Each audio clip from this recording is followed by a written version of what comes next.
Magandang araw mga bata. Ngayon ibabahagi ko sa inyo ang kwentong pinamagatang Alamat ng Lanzones.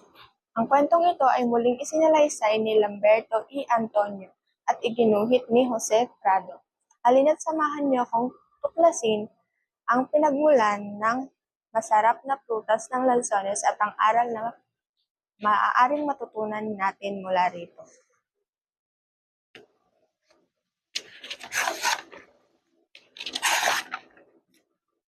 Noong araw, maraming puno ng lansones sa mga burol ng Katimugang Luzon. Hitik na hitik sa bungang kulay ginto ang mga puno, kaya halos sumayad sa lupa ang mga sanga. Pero ang lansones ay karaniwang puno lamang para sa mga taga-Luzon, kaya't hindi ito pinapansin. Minsan may isang magnanakaw ng kalabaw na sumilong sa ilalim ng punong lansones. Pagod na pagod ang magnanakaw sa pag-iwas sa mga taong humahabol sa kanya. Nakaramdam siya ng gutom. Tumitas siya ng bunga at kinain niya iyon. Matapos kumain, sumuka ang magnanakaw. Bumula ang kanyang bibig at nanginginig ang katawan. Bumagsak siya sa damuhan at nagkikisay. Namatay ang magnanakaw ng kalabaw pagkatapos kumain ng bunga ng lansones. Pagdating ng mga taong humahabol, nagulat sila sa nakitang ayos ng mga nanakaw.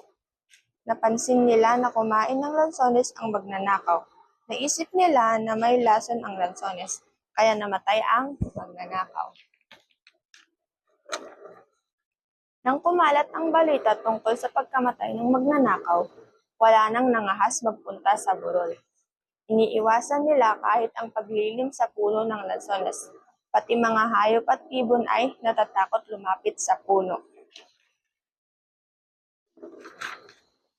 Nagkaroon ng tagtuyot sa Katimugang Luzon. Dahil walang ulan, natuyo ang mga pananim. Natuyo ang mga sapa at nabitak ang mga bukid. Maraming hayop ang namatay at unti-unting nagkasakit ang mga tao dahil walang makain. Walang pananim na nakaligtas sa tagtuyot, kundi ang mga punong lansones sa burol.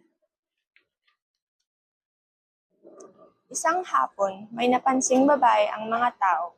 Manipis at puting-puti ang kasuotan ng babae at palutang-lutang habang tumatakbo. Noon lamang nakita ng mga tao ang babaeng iyon.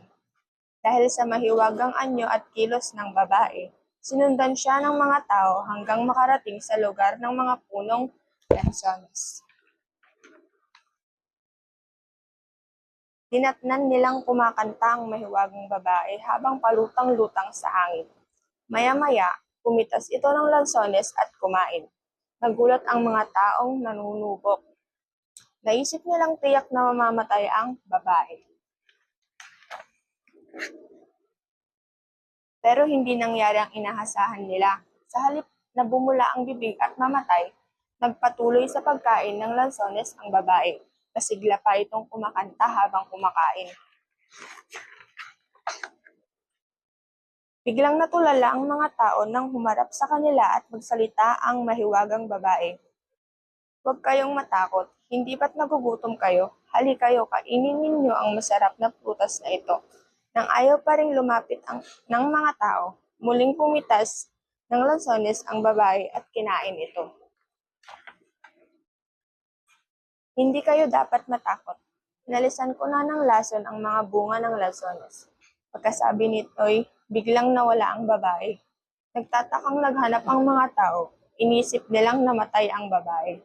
Pero hindi naman nila makita ang bangkay nito. Isang batang din nakatiis at pumitas ng lansones. Mabilis niya itong kinain. Nagulat ang lahat nang walang nangyari sa bata.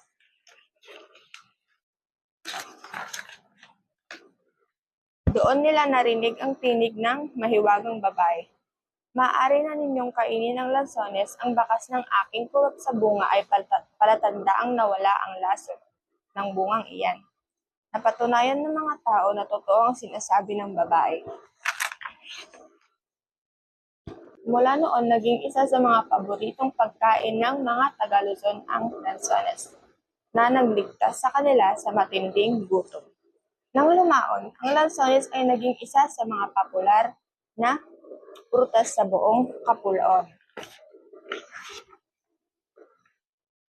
At diyaan nagtatapos ang kwentong pinamagatang Alamat ng Lansones.